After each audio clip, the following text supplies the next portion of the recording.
ದೈವನೊಬ್ಬ ನಾಮ ಹಲವು. Unity and diversity. ಒಂದು ರಾಜ್ಯ, ಹಲವು ಜಗತ್ತು. One festival, different names. ನಾನು ಮಾತಾಡೋಕೆ ಹೊರಟಿರುವ ಹಬ್ಬ ಬೇರೆ ಯಾವುದೂ ಅಲ್ಲ, ಸಂಕ್ರಾಂತಿ, ಮಕರ ಸಂಕ್ರಾಂತಿ. ಇದು ಆಚರಿಸಿದ್ದು ಸೂರ್ಯನ ಕಿರಣಗಳು ಧನುರ್ ರಾಶಿಯಿಂದ ಮಕರ ರಾಶಿಗೆ ಬದಲಾಗುವಂತಹ ವೇಳೆ. ಅದೇ ಕಾಲದಲ್ಲಿ ಪ್ರತಿಯೊಬ್ಬರು ರೈತರು ಬೆಳೆದ ಎಳ್ಳು, ಬೆಲ್ಲ, ಕಬ್ಬು, ಭತ್ತ, ರಾಗಿ ಹೀಗೆ ವಿವಿಧ ಬೆಳೆಗಳನ್ನು ಬೆಳೆದು ಅದನ್ನ ಕಟಾವು ಮಾಡಿ ದೇವರಿಗೆ ಅರ್ಪಿಸುವಂತಹ ಸಂದರ್ಭ.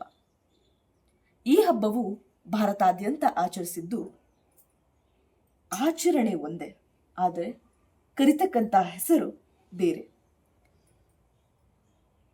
ಅಸ್ಸಾಂನಲ್ಲಿ ಬಿಹು, ಪಂಜಾಬ್ನಲ್ಲಿ ಲೋಹರಿ, ಗುಜರಾತಲ್ಲಿ ಉತ್ತರಾಯಣ್, ತಮಿಳುನಾಡಲ್ಲಿ ಪೊಂಗಲ್, ತೆಲಂಗಾಣದಲ್ಲಿ ಭೋಗಿ, ಹಾಗೆ ನಮ್ಮ ಕರ್ನಾಟಕದಲ್ಲಿ ಮಕರ ಸಂಕ್ರಾಂತಿ.